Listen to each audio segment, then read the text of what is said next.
All right, welcome back to Grid Gym, guys. I'm Adam Reese, and this is my guest, Rick Mayo. Rick is he's an OG in the training gym. As I understand it, when everyone else was running into the membership model, where you basically just lease the opportunity to people to exercise, and then you thought of personal trainers as kind of an afterthought. He instead went the complete opposite direction, made his gym focus on the idea of personal training first and the membership second, like a second tier kind of thing, which is very interesting for when that was happening. That was not the norm. I'm excited to get into talking about it here later, Rick. But other than that, Rick is now a professional speaker and runs a business called Alloy, Stronger Together, I believe is the tagline there. And we'll get into talking more about this as we go. But I'm kind of wondering, mostly this is like a selfish interview because I'm really wondering, like, how in the world did you pull this off? But Rick, can you kind of introduce yourself to the tribe here?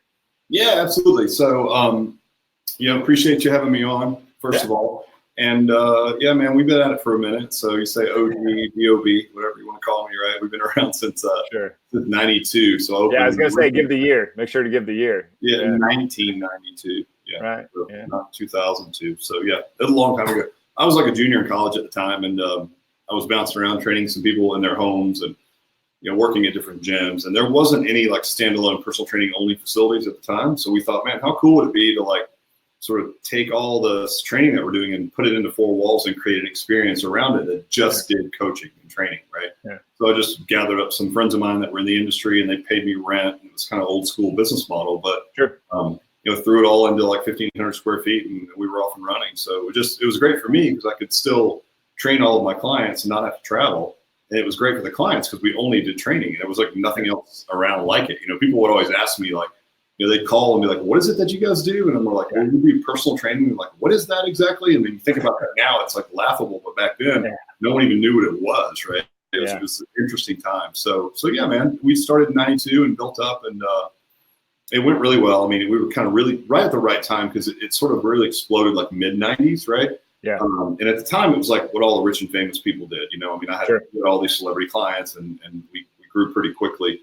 And we had a little bit of a hiccup in 1998. What do you think that was? Man, it was tough. It was like, the things, I'll tell you, here's the interesting thing about it. So we had, what's happened to a lot of people here, if you're business owners and you're watching, is that you had some superstars on your team and you hired them for their specific skill set. Maybe they were sort of running a business within your business, if you're honest, right? And they decided to go and do their own thing. And they looked at me and thought, well, he's not that smart. I can do it. And I'm like, in retrospect, I'm like, yeah, maybe they're right. I thought I had it all figured out. Though. I was the smartest guy in the world, and a couple of guys left, and they had a good chunk of my revenue, 30+%. And then I had a couple other trainers that left, and just things just took a downturn. And so I was doing about $83,000 a month out of a small, at that time, 3,000 square feet, that's $1 million business in 1998. Right. That's crazy good when I look back on it, right? That's good now. That's good. Great. I think that. Like, 6 figures, or 7-figure run rate and all these things. It's like, yeah, I was doing that in 98. I mean, but I didn't know what I didn't know. I was just like right place, right time, got lucky, if you will, whatever you want to call it. And then those guys left and we took a huge downturn and we were selling personal training in like packages. Like a lot of people, not a lot of people do it anymore. If you are, you probably shouldn't, but that's selling like 5-pack, 10-pack, 3-pack, whatever. When we made that switch, that was like a game changer. Exactly. For the client and for us, like not for both ways. I mean, it was just like phenomenal. Doing the other way around was just like, hey, let me put a big block in between you and like incentivizing you to show up. Like awful. Well, yeah, exactly. And it's like you have those odd conversations, like you keep having to ask for the sale like every 10 sessions or 20 sessions, and heaven forbid they've had an off day or maybe you charge them for a couple of late cancels and you have to have that conversation every couple of weeks. It's like, it was super awkward, right? So we evolved into EFT because people would start buying more sessions. Like, hey, if I buy 10, can I just buy 20? Look, I'm here 3 times a week. If I buy 50, what if I buy 100? And then they would say things like, well, I'd like to buy 100 to get maybe a little bit of a favorable rate, but can I finance it? And it's like, well, as long as your payments stay ahead of your sessions, right? We start looking at that. It's like, well, that looks a lot like an EFT, like month over month. So why don't we just charge monthly and then you just come 3 times a week, right? Yep. And so it evolved over time into that. But when we weren't doing that, we went from $83,000 a month and we dropped to $12,000 a month, which is a pretty big drop. Yeah. And it was like, oh, okay, well, obviously. It's a huge drop. You went from 83,000 to 12,000. Yeah. And I mean, ouch. And at that point, like between 92 when we opened and 98, like I had gotten married, I had a mortgage, I had 2 kids. It was like, holy smokes. I mean, I had like a real life and I was making really good money. And all of a sudden I wasn't, right? And I was back in the business from 6 a.m. to 9 p.m. Just like a lot of people listening to this, you train doing split shifts and eating crappy lunch out of a cooler, sticky food, 3 days old. You know, it's like trying to go work out and not getting much sleep. That was coffee. Oh, exactly. Yeah. And so what came out of that though was the formulation of a lot of business systems, right? Like, hey, we need to systemize these processes and what we're doing because I don't want to get in that situation again. So I need to own it. So I'm going to own the client induction. I'm going to own the sales process. I'm going to own my own training programs, and then I'm just going to hire coaches that can just slot in. And we built our business back in about 2 years, and then we just took off from there. We went 6,000 feet and 8,000 feet, then. Yeah, man. And that became then a lot of consulting deals. And then about probably 8 years ago, I had a guy from the large gym market, like a Gold's Gym. It came in and it was a Saturday morning. We were packed, probably had like 40 people doing small group training, which to us at the time was 2 to 4. And then we had a large group of 30 plus, doing like team training. And it was just madhouse. And so the guy's like, hey man, can you replace my personal training department with this? I was like, our market position was like, you're those guys, we're these guys, right? But I thought, well, that's kind of a cool challenge. Like we could theoretically. And so we cleaned it up. We put it on an online platform, sort of our learning processes and modules, and gave it to the Gold's Gym guy, and he crushed. And so, fast forward to today, and we've got a couple thousand gyms from everywhere from Tasmania to Dubai and everything in between, running something that we started in 1992. So it's just been an awesome journey, man. Really cool. That's pretty wild. Yeah. And it's easy to think of like 1992, like it feels like 10, 15 years ago, right?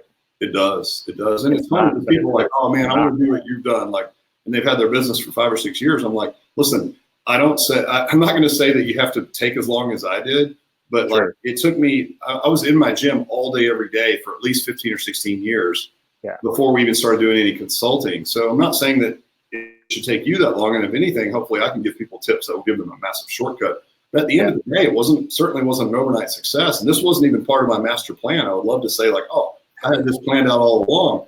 Not true. Like if anything, we were just sort of lucky that someone came in and beat us over the head with the idea to like give them what we were doing. And we even kind of balked at it at first and finally caved, and it became, kind of what we're doing now. So pretty cool.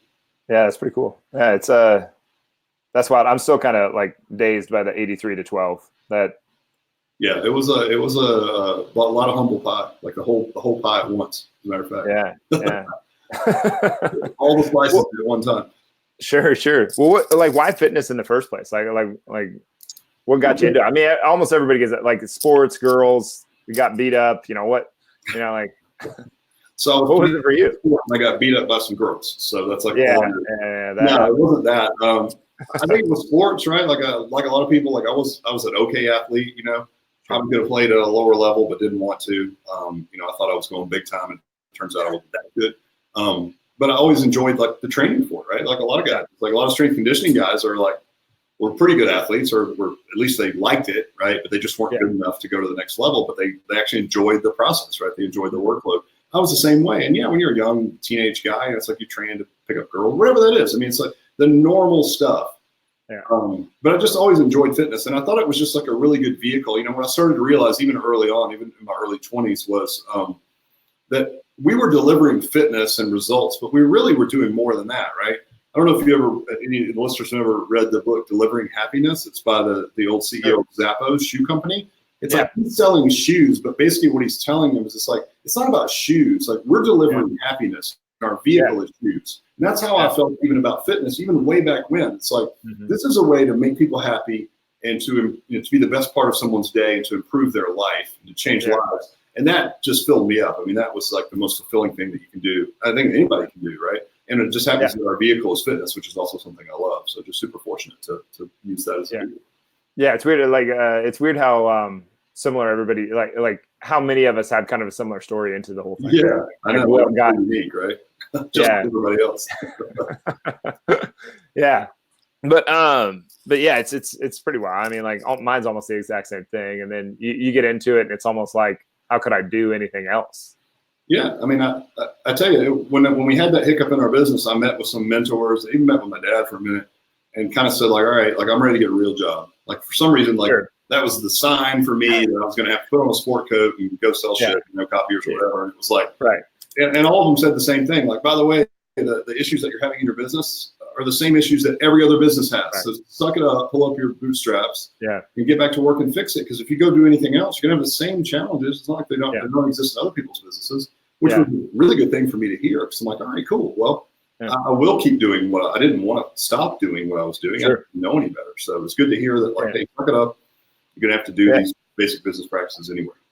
Yeah. And do you think it is a little bit of the grass is always greener, like sort of, or the opposite of the grass is always greener anyway, that people go, man, running a fitness business is really hard. It's like, well, running any business, everybody probably thinks they have the hardest business to run. Right? Try opening an ice cream shop. Or I tell you what, try working your way up to my age in middle level management for a company who gets bought by another company who like downsizes and you don't have a job anymore. Like, you think entrepreneurship is risky. Like, I think that is riskier, Right. Yeah. Yeah. Let's say you are getting paid $83,000. Let's like you went from 83 to 12. Those people might be going from 20,000 to 0. Exactly. Yeah. Which one would you rather have? $250,000 a year. You got benefits. You moved your family to another city. And now all of a sudden you're downsized, or again, you're just leveraged out because another company bought you and they already have a sales team or whatever that is, right? It happens all the time.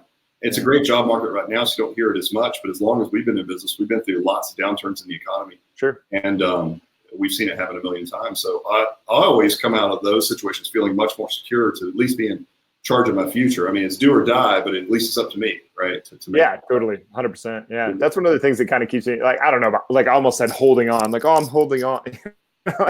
like, so silly. But we started in 2010. So like after all the crap, you couldn't get a business. Downturn. Yeah. Yeah. And nobody was buying it back then. Like you meet with every person is like, whoa, just because of the economy. And it was just like, oh my God, I'm committed to this. I'm starving to death. I'm working like 16 hours a day for nothing. And yeah. Love every minute of it. What's that? So loving every minute of it. Yeah. I could, there's some like it's. I'm glad it happened, but I don't want to go back. That's for sure. But, yeah, agreed. So what are you doing now? What fills your days? Like you've been in this long enough to, I don't know, see through some of the nonsense and get an idea of where you think everything's going. I would imagine. Yeah, for sure. So, we're actually going through a pretty big transition, as we always are, it seems like, but we're pivoting from a license model to a true franchise. So why'd you choose? Well, not to cut you off of where you were going there, but why'd you choose that? Well, a lot of it's market conditions. So here's what happened. When we first started licensing, our biggest customer was like a large gym, right? So the studios were there was sort of an uprising of these new studio brands. Yeah. And the big gym market was sort of responding to that by saying like, well, wait a minute, we're losing, dollars, and maybe the top 200 or 300 people in our club are going, and they might not cancel the membership, but they're cherry picking these fitness concepts from these studios in my area. Yeah. So we want something in our club so we can A, offer it and be relevant, and then B, we can realize that revenue as well. Yeah. And so that was our core customer. And then over time, what's happened is if we didn't get to bigger corporations at the corporate level, right? And listen, I sit on the board now for all these bigger companies and bigger fitness brands that are really interesting. And if we didn't get to them at that level and build their corporate program that they can then resell to their brand, then everybody corporately has come out with something by now. So we might have been the first option, but by now, if you're Golds or whoever you may be, you have a corporate option for your franchisees, right? To run for group training or any kind of personal training. Everybody has a system now. Yeah. So we were the only ones offering it. Now everybody's got one. So if we didn't get to them at the corporate level, our core customer then shifted from big club to training club, which a lot of like you and I, right? Right. And so if we look at our core customer shifting from large club to a training club, then the best vehicle for somebody who wants to own a training club, we feel like is a full-on franchise where we can lend you the brand, the right software, the sales systems, everything. And in a license, we had a good chunk of that, but there was just a little bit there were some things we couldn't do per the law in licensing and franchising. So we're all just going to go all in and do franchise. Gotcha. It's a better vehicle for our core customer right now. Yeah. Well, I know that like there's some other companies out there that went from trying to be a franchise to being a licensure. And like when I did a little bit of research on the difference between the two, I was like, I don't know, like I don't know enough about it. Really expensive, which is the franchise, and the other one's not. So, and I've seen people like you said, I've seen people go from franchise back to licensure, and I'll just say that there's probably some products and services that are better served like in a license model. Yeah. And some that are better served as a turnkey solution, which is more of a franchise model. Sure. Yeah. So we ran, I mean, shoot, man, a couple thousand licensees is a lot of people, right? Yeah. So we have a ton of empirical evidence to say, like, all right, this is our core customer now. And as you know, you've heard me talk probably before, we're always trying to like go where things are headed, right? Like you need to be, like we always use the Gretzky thing, right? He wasn't that athletic. And I asked him like, how were you always in the right place at the right time? He's like, it's easy. I skated where the puck was going, not where it is. And that's kind of what we're trying to do as a business, is say like, all right, not today. Like I'm not going to be the 35th guy to come out with a hit franchise today, right? Yeah. It's a little bit late, but like, okay, what's next and where are we going? And that's kind of what we're going to do with franchise.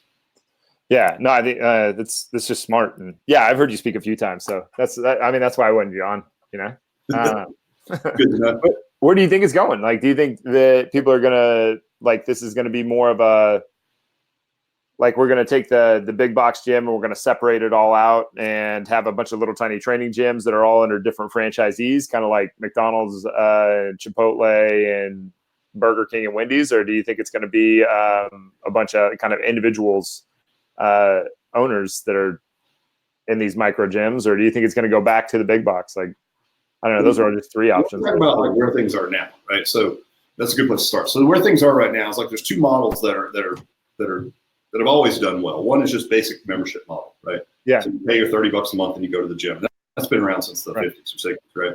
Now the big disruptor, as you know, and that was Planet Fitness, right? And so they come in and it's like, hey, we're going to go at $10, and everyone's like, oh, that's terrible. That's never going to work. Well, lo and behold, it worked really well. Really well.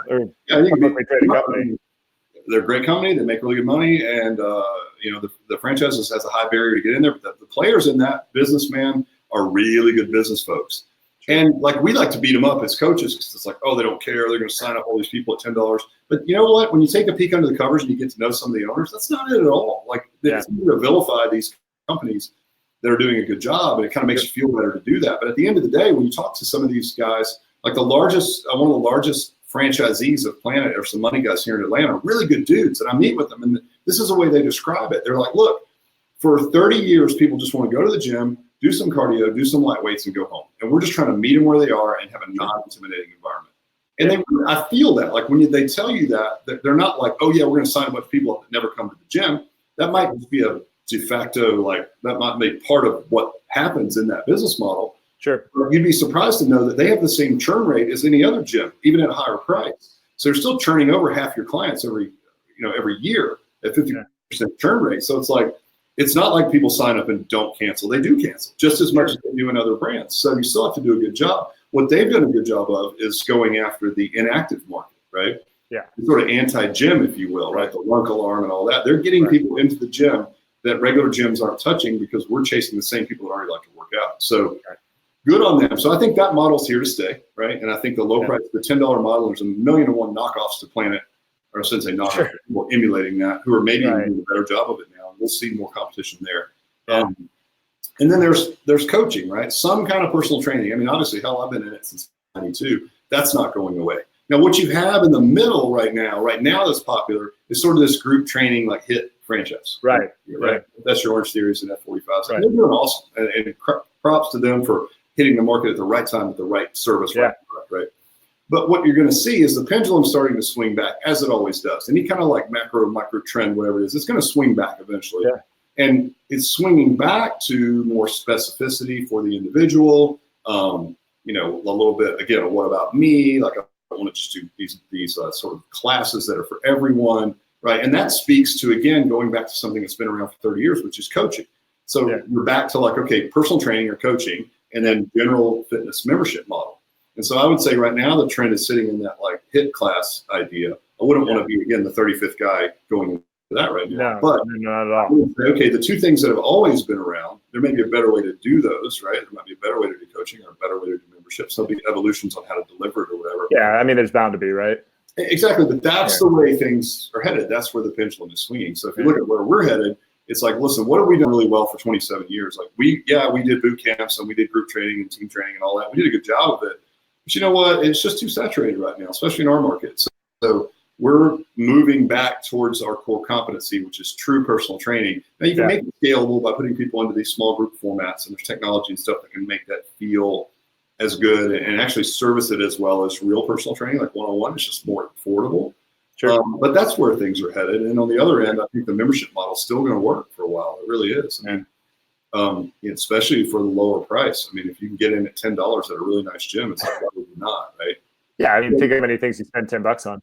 I mean, you spend $10 on your Netflix subscription right now, but yeah, I mean, what you just said, like that's basically what we've been doing for the past 9 years at our gym, is just trying to be this like hyper sophisticated level of training, just be the absolute best coach. Like when I first started, I knew nothing about business. It was just like, if I can be extremely good at what I do, people will talk and people will come in. And that was the extent of it. It's gotten a little bit better since then, but I'm glad to hear what you just said, but also it does, like, from what we're seeing, that's what it's kind of turning into, is like, and you think about it, in your market, it would be smart for you to market that, right? And so people are like, how do you market? And to be honest, if you look at your members that can afford something that's a bit more expensive than the classes that they might pay for at a boot camp, because in my market, that's down under $100 a month now for unlimited classes at at some of the boot camp brands and things. It's like, well, that's being commoditized to a certain degree. I don't want to go there. Like, I don't want to be the cheapest boot camp guy in town. I guess there's going to be a plan for a boot camp at some point for $30 a month to put 3,000 people in there, but I don't know. I just don't see it. So on the other end of the spectrum, it's like, all right, well, I'm going to go where the money is then. And if you look at that, when you think about people that have money, they're a little bit longer in the tooth, right? Right. So our average start age at our gym has gone quite a bit higher over the last 4 or 5 years as we've really focused more on our core customers. So we were in like the mid 40s. Now we're just up over 50. And so when you look at moving to this franchise, it's like, hey, this is an untapped market. Then we start looking at all the data around it. And it's like, wait a minute, over 50 years old, that population holds 70% of the disposable income in the US, 70%, right? Yeah. And yet it's way underserved from a marketing dollar standpoint. It's like 5 to 10% of the marketing dollars are spent there. So it's like, well, if that's our core customer, and those are the people that come in and come 3 days a week and they have the financial wherewithal to stay, our average stay for that age is like 38 months, right? Yeah. Lifetime, and they're awesome. Customer is so much better. Why would I want to go after some like smoke and mirrors and lighting and disco music, and go after the same 30-year-old mom that everybody else is chasing? It's already in shape. She's going to stay 3 or 4 months until a better mousetrap comes along, and she's going to pay me $100 a month. Or I can get someone with a bad hip that's 55 who maybe isn't that sexy to look at, but you know what? I'll take them because they're going to come 3 days a week for the next 38 months. I'll take them. And they're awesome. Like I've said this for a long time, but the best people, I hate to pick favorites, but at the same time, my favorite people to work with are always that newly retired, like, young grandma. Yeah. They put their toys away. They appreciate you. They're like, I mean, just the relationship that you end up growing. For them from a goal standpoint. How much easier is it to get somebody to move a little better and to be able to do the activities in their life? Like if they like to play tennis or golf, or they want to go hike, or they want to play with their grandkids, I mean, I can do that in short time just with good programming, right? Right. But trying to get somebody who's already in pretty good shape to be like beach ready with an apple butt and like a 6-pack abs, it's like, that's hard work, man. There's a lot of shit that goes into that, from nutrition and there's the emotional side. It's just like, and they have more time and they have a little bit more money, like they don't beat you up on price all the time. But like the time thing is really, like, you can fill your 11 o'clock, your 1 p.m., your 2 p.m. with these newly retired young grandmas that just want to kick it with their grandkids, and really, like, when I look at it, like, my mom is that age. She's like 65 or something like that, but she still gets down and, beats up on my nephews and, in a wrestling match, or in a, when they're in the pool, or, all these different things. It's really cool to watch. So it's like deeply fulfilling, but at the same time, like, it's just where everything kind of works. The best for us anyway. There's not really a lot of brands out there other than the independents that are servicing that crowd relevantly, right? And doing it consistently well. So it's sort of this forgotten crowd because maybe they don't look as sexy in your Instagram ads, but like, who cares? Like, they pay the bills. I can remember, I talked about the story in my talks, in a couple of my talks this year, when we were launching a CrossFit facility out in California, and they asked me to come out and talk at their grand opening. And when I showed up there, man, it was like they had all these Hollywood types. I mean, it was near Hermosa Beach, like a beautiful area, and all these like Hollywood folks I had seen on TV were there, and it's this big deal. And in the gym, in the main part of the gym, they had a slack line across the room. Yeah. There was like people in there like doing backflips and pistol squats. Which is nuts. On a slack line. I was like, crazy. Wow. I mean, they were so buff, like unbelievable shape. I thought he had hired like a professional crew to come out. So I'm like giving him a top. I'm like, man, this is like Cirque du Soleil. Who are these people? And he's like, no, those are our members from our other gym down the street. I was like, and so I started like thinking about like my members here. I'm like, wow, like that would never happen in my gym. Like people wouldn't even near a slack line. Yeah, no. Fast forward to a few years from now, and that for whatever reason that gym is no longer, and we're still plugging away with our 60-year-old clients coming 3 days a week. And I opened my QuickBooks account. I'm like, all right, I'll take it. You can keep your slack line. Oh yeah, I could care less about like. I don't know if I shouldn't say it like that. I care about those people, but it's just the difference between working with people who don't have any time, are running around, they're always stressed out, and you're constantly trying to pull them back on their workouts so that they don't get themselves hurt, versus working with somebody who's already banged up and you can get them, moving just a little bit better. You get them functioning, they feel their glutes for the first time in 30 years. They start standing up a little straighter, like it's a totally different relationship. It is, and it's just much more fulfilling, and in a lot of ways easier to meet the expectations, right? Oh yeah. They're just it's just fun. I don't know, but I think that's the future. So like circle back to the original question, which I know I can talk incessantly, but sure. Like, if I was going to open a regular gym, I'd have to be well funded, and I'd probably get into some kind of a low cost model, just because it works right now, and I like what they're doing with the inactive population, and I would just do a volume play. If you don't have 4 million liquid and you don't want to go that way, then you look at maybe going into a training gym. If I'm going to go training gym, I'll stay away from boot camps and HIIT training. So there's like 1 million more people doing it. And I would do something that like lends itself more to maybe a higher price point, put it in the right area, go after personal training clients that want real help, and you got to be a bit more of a technical coach, but there's some staying power in that model. So one way or the other, I would just stay out of the middle ground right now, because that bubble's going to pop at some point. Yeah, I couldn't agree more. And I think that's kind of, I think you hit on it, why some people aren't wanting to go there. It's just because the expertise level is it's daunting. You get somebody like 87% of people walking around have some kind of spinal stenosis. That's a scary thing. Almost everybody has some kind of rotator cuff issue. Right. You get more in the tooth, man. You just get some miles on your body. It's like, I don't care if you're super active or not, you're going to have some issues. It's like a dynamic activity, right? Yeah. It's going to jack you up. So you're right. Like people want to shy away from that. I don't think I'm not really impressed as you and a lot of your listeners probably are not with maybe some of the technical programming that goes down in some of the boot camp brands. Yeah, it gets too silly. It works because somebody that's 25 years old can do anything. Like I did all kinds of stupid shit back then, and I didn't get hurt. Right? If I did, I was repaired by next week. Whereas like the clientele we work with now, it's like you can't do that to them, right? No, you can't take a 62-year-old and beat the hell out of her and think that she's just going to come back feeling all great and flush. She's going to come back worse than when she came in, and then you lose a client because you got her hurt. Exactly. Yeah, it's just it's a really dumb thing to do. Just keep like if you can keep them healthy long enough, they're going to make progress. Exactly. Yep. Easy, man. Yeah. We that's one of the things we say all the time. Is like me to our staff is like, you are proactively preventing injury. You are proactively preventing injury. Right, and you've heard of it. It was like, I think Mike Boyle said this 1 million years ago in a talk that I was sitting in. It's like, first rule, first, do no harm. Right. Right. First rule of business. I'm like, all right, I got it. Right. Yeah, it just makes good sense. Yeah. So as far as like the one of the things I wanted to ask you is like insurance in the gym space. Like when we get to the point where regulation starts creeping in, because right now, I mean, we're arguably in the least regulated industry in the United States. What's that? It's pretty scary, actually, but yeah. Yeah, so like on one level, it's scary, and then on the other level, it's like there's no protection, but that's almost a good thing. And then like maybe there's more charlatans, but maybe that it keeps some of the good people in. But what's your thoughts on that? Like when there are regulations that start to come in, and when insurance starts to pay for it, are people going to be able to have enough skin in the game to make them push towards what they want? Is it going to become a deal where you have to hire someone just to process everything? Yeah. if you're good, if you're a good business person, you'll figure it out. I mean, you look at like what's happening in physical therapy right now as an example. Yeah. Yeah. Good point. There's entire masterminds and business models now for physical therapists where they're doing out-of-pocket pay, right? Because they don't want to do the insurance thing either. Right. They'll submit your information. You can go get reimbursed if you want, but they're still taking out-of-pocket, a cash-based business, right? Right. We have a PT here in our original gym, and that's exactly how he runs it, cash-based business. So it's like they're kind of coming our way. So I could see if we did get more regulated, certainly it would be more disruptive.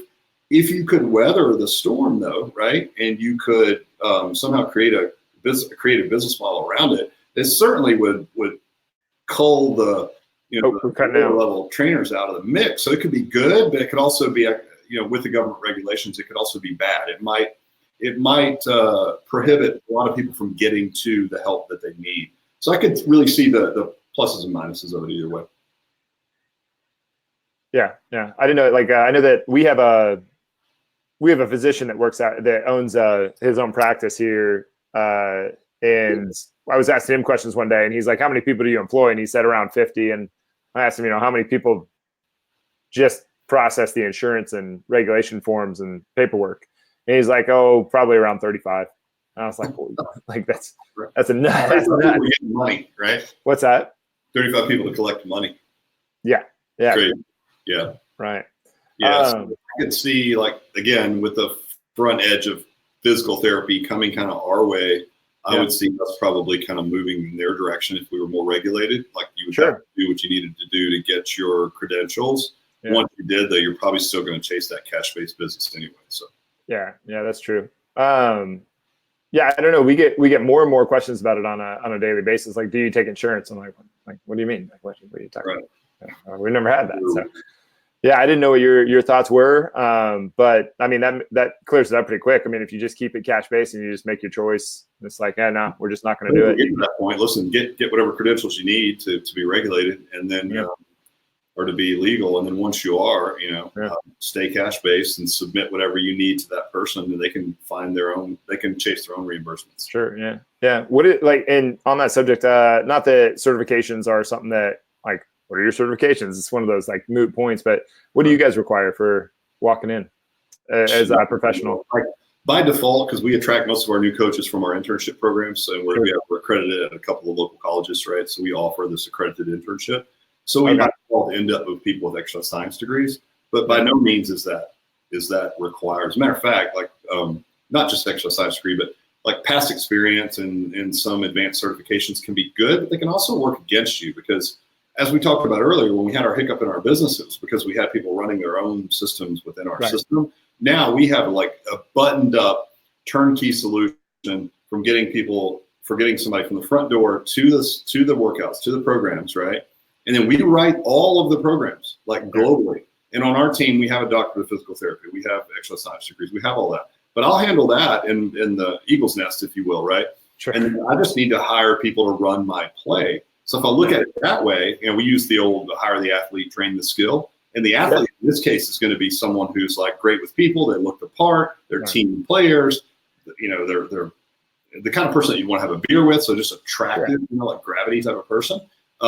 And then I'll teach you the play to run. If you have questions about the technical stuff, like we've got experts on staff that can do that. So I would say it's way less important for us these days than it's ever been. But a nationally accredited cert by one of your big four, right, is probably going to be the way to go. And the big four are going to be like NSCA, ACE, ASM, right, or what's the other one? ACSM, right? Yeah. So one of those four. Just get it out of the way. Just you guys are just like, just get it, take it. Let's get it back into the game. I mean, I say it's no big deal. Like a lot of our interns, they have to do. It depends on the school, but they'll have to get one to graduate, right? But at the end of the day, and I'm sure you've heard this before, and this is not a knock on any of the certification bodies. I mean, I sat on the board for ACE, and they're an amazing organization. The stuff they're doing is just like tip of the spear. Really, really progressive thinking organization. But there's no one that takes that cert that then shows up in my businesses as not in any way prepared to actually go out and service clients at a high level. Oh, totally. Taught from square one. So if I have to do that, why do I care what the cert is anyway? Just get something that's legal, right? Yeah, that's what I meant. Was like, how do you cover the legality best? Like obviously, like if you're learning from your certification, you probably need to put some more work into your education, you know? What? Right. Yeah. If you have an epiphany when you open your, maybe a little more time in the trenches, but well, that's why, like, hey, we're going to teach you everything anyway. Like, I don't care what your background is, and we'll get you certified. It looks good on paper. Honestly, though, we've checked, even from an insurance standpoint, it doesn't even matter. I mean, it might matter, and like if you had somebody that had a catastrophic accident in your business, and you were sitting in front of a jury, and was your trainer nationally accredited, certified or not? I haven't ever. There's no precedence that I know of around that. I'm sure there is, but I haven't heard of any. But it would definitely look better. Yeah. Yeah, really, it'd be a good look. But other than that, I don't think there's any, like, if you check with your insurance, your liability insurance company, nobody's going to tell you, oh, yeah, all your trainers have to have a nationally accredited cert. Yeah. There's nowhere that says that. Yeah. So they don't even have to be certified. We have our own in-house cert. Yeah. We make everybody take, and it applies credits towards the bigger nationally accredited certification bodies. But I mean, you don't have to. I just think it's something that everybody should do. You know, it just shows a little bit of professionalism. Yeah. I mean, it at least shows that you're committed to that level anyway. You should at least do a 3-hour online certification. Yeah, that seems that seems understandable. That seems reasonable. For changing other people's lives. You probably shouldn't just send in the one for $15. That you just have to send them the $15 and they send it back to you. Then you hang the certification like right here. just wear it everywhere you go. That's right. All right, and then like just as an entrepreneur, as a business owner, just like from the standpoint of rest, like how are you looking at kind of your health and how you're navigating like, your energy and where are you allocating your thoughts on a day-to-day basis at this point versus where you've been in the past, or maybe even a better question, what would you have done different, 10, 15 years ago if you go back there? Yeah, with how you treated yourself, Yeah, no, it's a solid question. I think I've always made room for exercise because I always felt like I didn't want to be. And we all go through this, but I didn't want to have imposter syndrome, which is like, you're talking about fitness and whatever. You're just a hypocrite. Yeah, you're not living that lifestyle. And listen, at the end of the day, like especially the day in the life of for me now, I'm really detached from my end product a lot of times. I'm meeting with attorneys, it's business deals. It's like I could be selling widgets or chairs or coffee beans. I mean, right? It's like the nuts and bolts of business are very similar regardless of what your end product is. So there's a lot of days when honestly I have to remind myself that I'm even in the fitness business, right? Sure.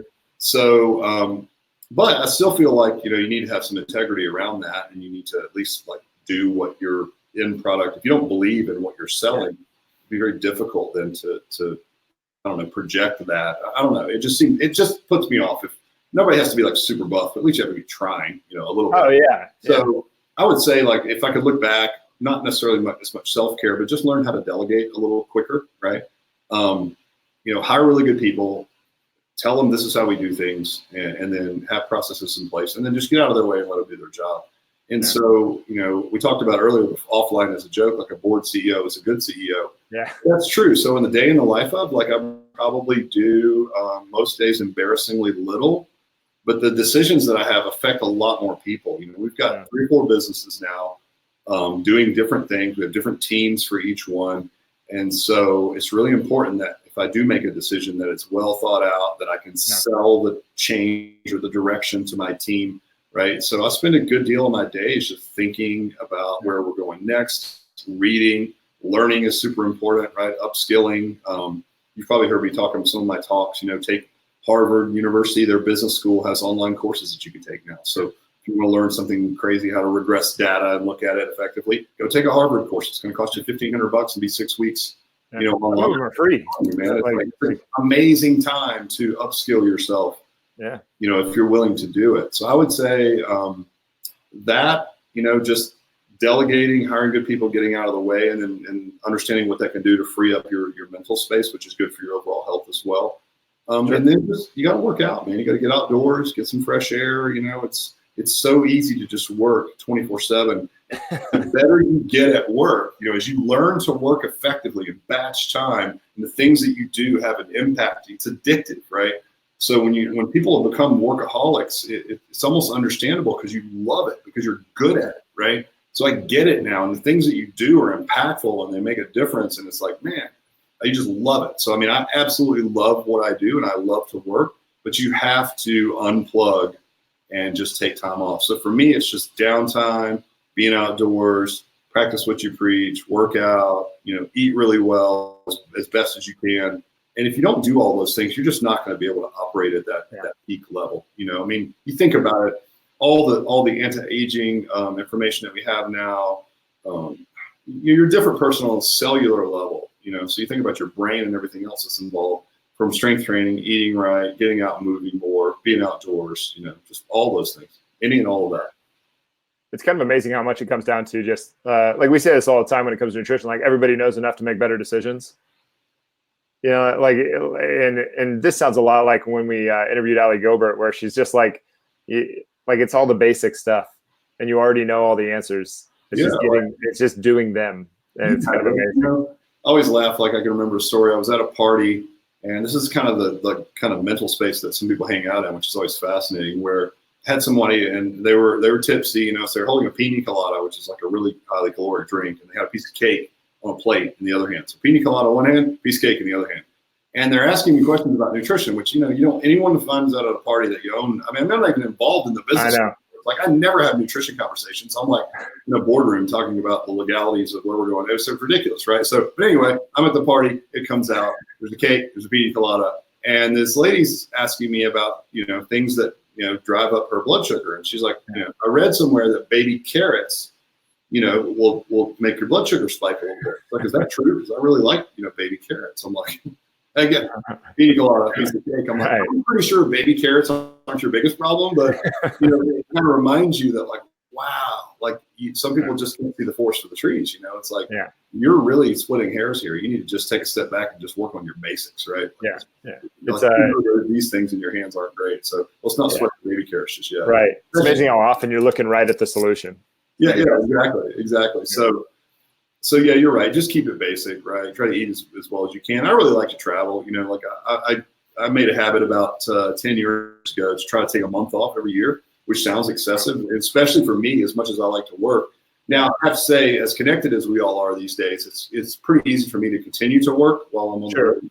But like earlier this year, I had the opportunity to go to South Island, New Zealand, which is my bucket list, and I rented a motorcycle and spent 3 weeks riding around the South Island of New Zealand, and then did a little bit of work at the end for an organization that we work with in Christchurch, and then flew back. So it's like, talking about recharging, man, that's it. Like, to me, that's what it's all about. It's just getting out, getting totally unplugged best you can. And you come back, it's so scary to do that, but you come back with so much clarity, and so many of the little things that were sort of nagging at you, like some maybe bigger things, decisions, they just seem to all sort themselves out, right? Whether it's a long hike, or for me, like moving, meditation, motorcycling is really good for that as well. So. Yeah, because when you said take a month off, it wasn't what it is, just like that season side. Like the idea of me taking a month off was like, oh shit. Yeah. Oh. I don't know about that. Let me walk you through it. So the first time, we almost went out of business. Like I said, we scratched our way back, and then I'm like, all right, I'm taking a week off. Like, I'm taking a week vacation with my family. Sure. It's like I was scared to death, and so I went away, and I'm like calling every day, and then I come back, and it's like we meet. And I'm like, all right, what happened? What do you need? It was like there was a few issues that had popped up, and I was able to help solve those. And it was like, but it wasn't bad. The place didn't burn down. Everything was fine, So the next year it was 2 weeks, right? And then it was like I came back, and there was like less issues, and less people needed me, and then it was more near. And then finally the year that I started, I'm taking a month off, and I mean this. Don't call me unless the place is on fire. Right, or already burned. As a matter of fact, don't even call me then. Just let it burn.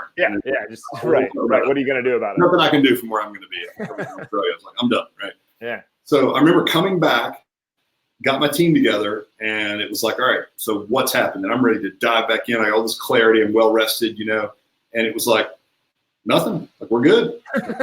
How was the trip? Yeah, we don't even need you. Like, the weird thing was, my immediate reaction to that was like I was a little bit butthurt. I was a little bit like no one needed me, like I was insignificant. But then that quickly turned into like, wow, this is what I've always worked for, right? Is to have a business that doesn't. If I got hit by a bus tomorrow, it wouldn't matter at all. Yeah. Like, this business would keep chugging along without me. And that was just a real eye opener for me, is to say, like, you know what? If you got the right systems in place, and you have the right people running the play, you can take off as long as you want. As a matter of fact, we grew better without me in here, like, bugging the shit out of everyone. Like, it did great without me. So, like, I need to get out of the way and let these guys do their job, Yeah. You didn't have a bunch of employees be like, fuck you, boss. Like, fuck you. They're like, well, what are you doing here? oh, you're back? Ugh, you know, they don't care. Like, go out of town again. So Yeah. Can't wait till he leaves. exactly. I don't blame him. Oh, that's really interesting. I got some work to do upstairs on that one. Man, that's a wild idea for me right now. Like, yeah, you get there. I mean, it's like for everybody listening, it's like I don't want to take a month off. And listen, I love to work, so it's not like I'm taking a month off because I hate my job. And no, not at all. Burn out. I'm like, bro, like how long have you been at this? It's like you can't be burnt out at 27 years old. There's no possible way. Like I still work 1 million hours a day. And I absolutely love it. But you have to love the process. You're just a wimp. Yeah. Right? Yes. Yeah. That's what because there's no end game. Like believe me, like if you told me 15 years ago that I was going to be traveling the world and have all these licensees and never be in my gyms and have more brick and mortars open and all these other ideas, I'd be like, oh, you're insane. I would feel like, man, I want to do that, right? Yeah. Or I may do a talk at Perform Better and somebody comes up to me after and says like, hey, I have a small gym. Your story reminds me of where I am right now. I want to do what you're doing someday. And I'm like, well, do you really? Because I still look back on the days when I was in my gym really fondly. As a matter of fact, there's a lot of days when I'd much rather be back in the gym working with real people, right? Yeah. Because it was so self-serving in a lot of ways to actually see the faces of the people that I was helping, right? Than what I do now, which is like 10 levels away from that. You know, I don't even get that satisfaction anymore. So I would just say, like, you know, love your work and love every bit of the process, but you still got to take a break every now and then, just get some clarity. You know? Well, I think you hit it. I mean, I don't really know. There's quite a bit of distance between my brain and my mouth at this moment as I go to say this, but there is something to that. Like if you love what you do and you want to be great at it, you need to step back and see it from 30,000 feet and then jump back into the details and go back and forth. And you go into that voluntary discomfort where you have to expand out to new spaces. And if you don't, then what the hell are you doing? What's that? Like crop duster height is what we'll say. Like, yeah, that's the advantage. The advantage and disadvantage I have right now is I get to see a lot of other businesses and brands. So I get to come back to our brand and be like, wow, here's some best practices on retention or sales or whatever. And I'm looking at our business from crop duster height, right? I'm not in the weeds anymore. So I don't have that like curse of knowledge. So it's easy for me to break my own belief systems, right? Because I can go out and run into like a wacky studio guy who's doing like $5 million in revenue. Never heard of it before. He doesn't care. I'm not even on the internet. Nobody even knows him. Yeah. And it completely breaks my belief systems around what's possible. Yeah. And then I come back and I have to like somehow help my guys break their belief systems, right? Or maybe some of the gyms that we're working with. So it's like, I love it, man. It's awesome. But I would say that for you guys, you got to do the same thing. And sometimes you got to look at your business from crop duster height to be able to look down and see it. And the only way to do that is to get a little bit of space from it every now. Yeah. You got to get out and you got to let your team express what they really are too. Yeah. When you're in the weeds all the time, it's like you won't even make a change. Like, hey, I want to go from one-on-one to small group training. It's like, okay, here's how to do it. It's like, oh yeah, but like Mrs. Jones, man, she's been a great client. She's gonna be really upset, and she dog sits my dogs, and I'm just like, oh, so in the weeds. And I understand that. I've been there, but it's there's an advantage. You have to afford it too. That's always my thing when we go to hire somebody. I'm like, we can't afford that. Like how are we gonna do this? And then, I'm sitting there paying for it with my time instead of what I need to go out and do. Well, exactly. And so you need to have a plan, but the same thing, it's like in a lot of ways, hiring up forces you to then go out and justify that hire and that cost, right? By driving more revenue to the business. So sometimes you just don't want to do it. Honestly, it's the easiest thing to do to show up and work from 6 a.m. to noon with client schedule. Easiest work you'll ever do. Yeah. I don't care what anybody says, like, oh, it's hard, I don't get to pee, maybe I don't get to eat my breakfast. I don't care. It's the easiest work you'll ever do. I tell you what's hard. Wake up at 6 a.m. and there's nothing on your schedule all day, and you've got 100 people that you're responsible for, and you've got to figure out how to run your day effectively, right? That is way harder. That is so much harder than having to be somewhere at a certain time. All you got to do is show up and be you. Yeah, put a smile on your face, say hi.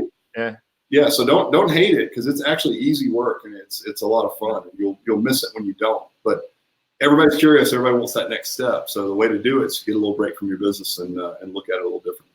That's smart. That's real smart. I think that's a good way to end this too.